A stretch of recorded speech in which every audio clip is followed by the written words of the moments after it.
भगवान गौतम बुद्ध के अनमोल विचार कि मनुष्य के कर्म उसके ही नहीं बल्कि उसकी आने वाली पीढ़ी को भी प्रभावित करते हैं। हेलो दोस्तों, नमस्कार। सुनहरी सोच सुनहरे भविष्य में आपका स्वागत है। मैं सूरती वेदी। आप सब कैसे हैं? आज हम बात कर रहे हैं कि हमारे जो कर्म हमारी आने वाली पीढ़ी को कैसे प्रभावित करते हैं।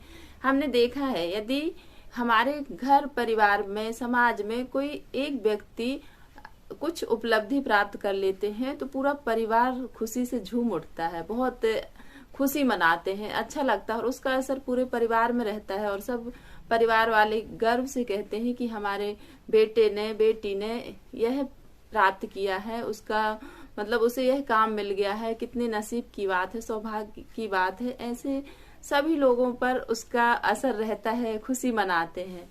और ऐसे ही यदि कोई व्यक्ति, कोई बेटा बेटी यदि कुछ गलती करते हैं तो उसका भी पूरे परिवार में असर पड़ता है। हमने ऐसा देखा है, पूरा परिवार में दुख छा जाता है, निराशा आ जाती है, हताशा हो जाती है, परेशान हो जाते हैं, इस तरह का माहौल क्रिएट हो जाता है। तो इसलिए हमारे जो कर्म हैं उन्हें हमें हमेशा यह सोच के करना चाहिए कि हमारे कर्म से हमारे परिवार को, हमारे बच्चों को, हमारे आने वाले भविष्य में इसका कितना असर होता है। जब हम ऐसा सोच के हमारे काम को हम करें तो निश्चित ही हम सही कामों का चुनाव करेंगे जिसका असर हमारे बच्चों में, परिवार में, माता पिता में सभी मतलब उनको अच्छा प्रभाव पड़े, ऐसा हम सोच के ही करें। जैसे कि सीरियल देखने की आदत है, मूवी देखने की आदत, हम 2-2, 3-3 घंटे उसमें समय लगा देते हैं। तो ऐसा हम करते हैं और अपना खुद ही का ख्याल नहीं रख पाते, कहते हैं कि हमारे पास समय नहीं है, हम दिन भर बिजी रहते हैं घर के कामों में।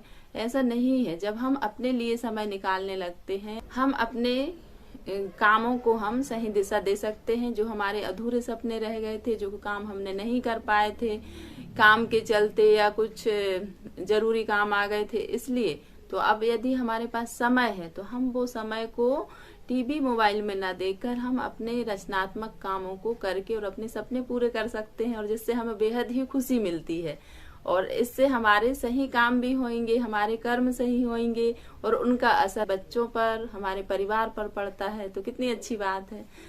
और रही बात, जब हम कोई भी काम करते हैं तो थोड़ा हम सोचें कि जब हम इस काम को कर रहे हैं तो इसका हमारे जीवन पर क्या असर होगा, हमारे परिवार वाले बच्चों पर क्या असर होगा।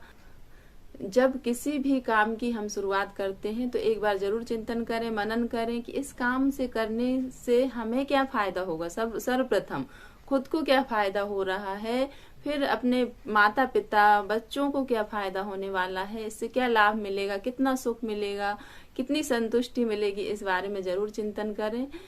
बहुत ही जरूरी बात है ये, छोटी है मगर बहुत ही जीवन को सही दिशा में ले जाकर सही कर्म करके हम अपने जीवन को आनंदमय बना सकते हैं।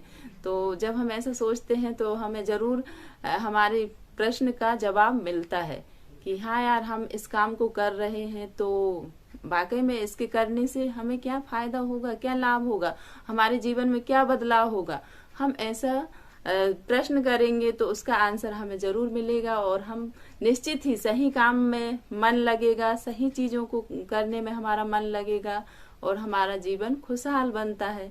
तो जैसे कि यदि हम पढ़ाई कर रहे हैं तो हम अपने आप से यह सवाल कर सकते हैं कि हम पढ़ रहे हैं, किस लिए पढ़ रहे हैं, क्यों पढ़ रहे हैं और इतनी हम मेहनत क्यों कर रहे हैं, आखिर हम चाहते क्या हैं, इससे क्या होने वाला है, क्या परिणाम आने वाला है। मतलब इस तरह की जब हम सोच से पढ़ते हैं तो हम अपने प्रश्नों के उत्तर पा लेते हैं और अपने मंजिल तक पहुंच ही जाते हैं।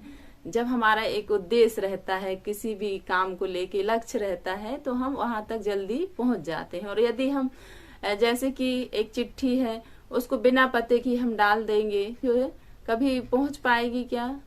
जब उसमें निश्चित पता डला रहता है तो वो जल्दी ही उस पते तक पहुंच जाती है। इसी तरह हमारे लक्ष्य हैं, गोल हैं, हम भी अपने जीवन में छोटे छोटे गोल बनाएं और हर दिन हम ऐसा कर सकते हैं। एक दिन में हम छोटा सा कोई भी लक्ष्य लेकर और उसको दिन भर हम उस काम को पूरा करते हैं और जब कर लेते हैं तो बेहद ही खुशी होती है, चाहे वो छोटा सा ही क्यों ना हो। घर में हम महिलाएं की खाना बनाने में ही हम कुछ ऐसा कि आज हमें यह बनाना है और बना लिए और बहुत अच्छा बना, तो यह भी हमारा लक्ष्य पूरा हो गया। खुशी महसूस करनी चाहिए इसमें कि हमने इतना अच्छा कर पाए।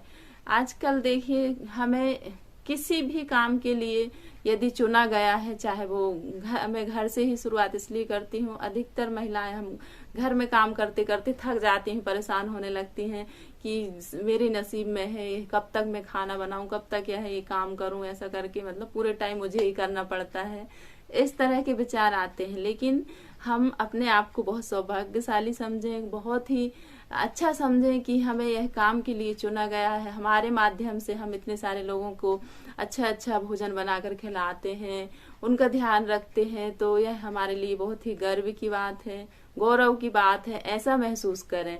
किसी भी काम को हम यदि सेवा भाव से लेते हैं तो वो काम और भी अच्छा होता है और उसमें बहुत ही संतुष्टि मिलती है कि हम इतना अच्छा तो कर पा रहे हैं।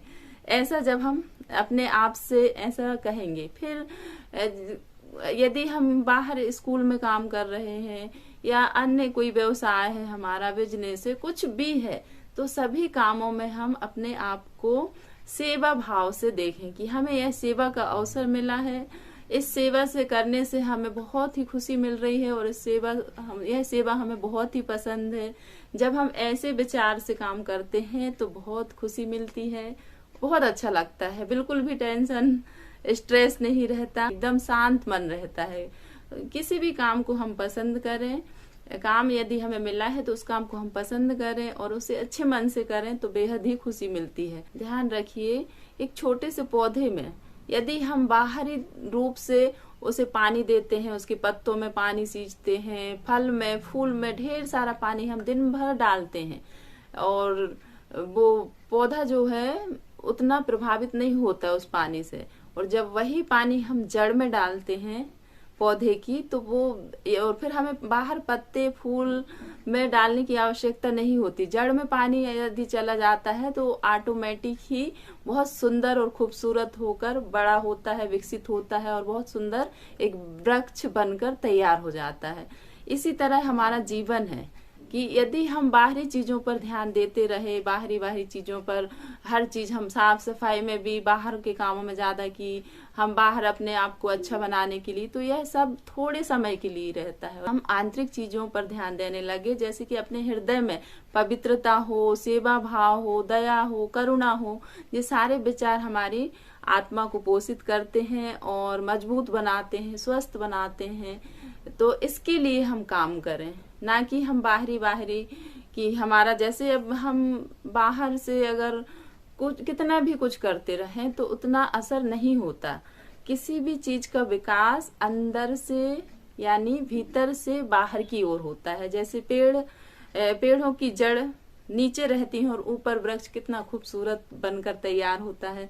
इसी तरह हमारा जीवन भी, हमारी जो जड़ है, हमारी आत्मा, हमारा मन, इसे हम पोषित करें, इसे हम सबसे श्रेष्ठ चीजों से, सच्ची चीजों से, प्यारी चीजों से, जो मतलब बहुत ही अच्छी हैं, उनसे हम अपने मन को, हृदय को पोषित करें, ताकि हमारा हृदय एकदम पवित्र हो और सत्यता से भरा हो और बेहद ही शक्तिशाली बने, एकदम पावरफुल, स्वस्थ रहे। ऐसा हम अपना ध्यान रख के, तो फिर हमें बाहर से कुछ करने की आवश्यकता नहीं होगी। ऑटोमेटिक ही हमारी चमक बढ़ती है, ऑटोमेटिक ही हमारी खूबसूरती बढ़ती है, जब हम ऐसा आंतरिक चीजों पर ध्यान देते हैं, आंतरिक गुणों पर। जब हम आंतरिक गुणों पर ध्यान देते हैं तो बाह्य गुण ऑटोमेटिक ही हमारे बहुत अच्छे होने लगते हैं, बहुत अच्छे बन जाते हैं। और यदि हम सिर्फ बाहरी तरफ बस ध्यान देते हैं, अंदर नहीं दे रहे हैं, तो बाह्य गुणों का ज्यादा प्रभाव जीवन पर नहीं पड़ता। इंसान ने वक्त से पूछा, मैं हार क्यों जाता हूँ? वक्त ने कहा, धूप हो, छांव हो, काली रात हो, बरसात हो, चाहे कितना भी बुरा समय हो, मैं हर वक्त चलते रहता हूँ, इसलिए मैं जीत जाता हूँ। तू भी मेरे साथ चल, कभी नहीं हारेगा। तो हम सब समय के अनुसार समय के साथ चलें। आस है कि यदि हम समय के साथ चलते हैं, सही समय पर सही चीजों को करते हैं, तो निश्चित ही हम बहुत अच्छे इंसान बनकर तैयार होते हैं। हंसते रहिए, मुस्कुराते रहिए, कभी अपने लिए कभी अपनों के लिए। अपना ध्यान रखिए, अपनों का भी रखिए और खुश रहिए, मुस्कुराते रहिए। यह बेहद ही जरूरी है। जिंदगी को खुलकर जियो। यदि आप इस चैनल पर पहली बार हैं तो जल्दी से सब्सक्राइब कर लीजिए और कमेंट करके जरूर बताइए कि यह छोटा सा प्रयास कैसा लगा और दोस्तों में शेयर कीजिए। Thank you so much. Take care. Bye bye.